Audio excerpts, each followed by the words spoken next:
एक बार की बात है, राजस्थान के एक छोटे से गांव में एक प्राचीन हवेली थी। लोग कहते थे कि उस हवेली में किसी आत्मा का वास था।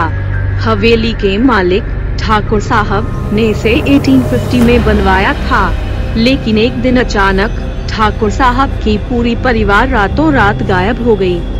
गांव में हवेली को लेकर कई कहानियां प्रचलित थीं।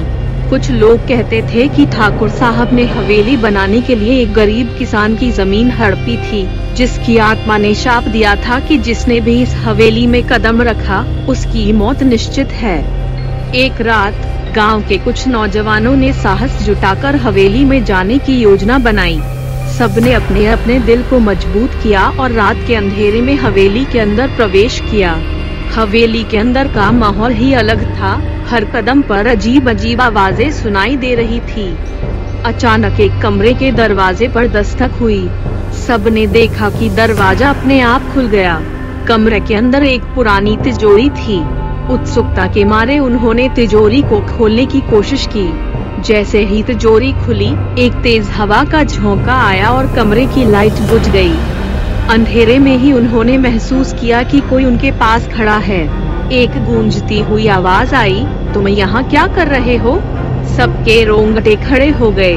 तभी उनमें से एक ने अपनी टॉर्च जलाकर देखा तो सामने एक पुराना चित्र था जिसमें ठाकुर साहब का परिवार था। चित्र में ठाकुर साहब की आंखें जैसे जीवित हो उठी। भयभीत होकर वे सभी भागने लगे। दरवाजे पर पहुंचते ही उन्होंने देखा कि दरवाजा अपने आप बंद हो गया था। उन्होंने सारी ताकत लगाकर दरवाजा खोला और हवेली से बाहर निकल आए। उस रात के बाद वे कभी हवेली के पास नहीं गए और गांव वालों को भी हवेली के पास न जाने की चेतावनी दी। गांव वालों का मानना था कि हवेली की आत्माएं उस तिजोरी की रक्षा कर रही थीं, जिसमें ठाकुर साहब के गुप्त रहस्य छिपे थे।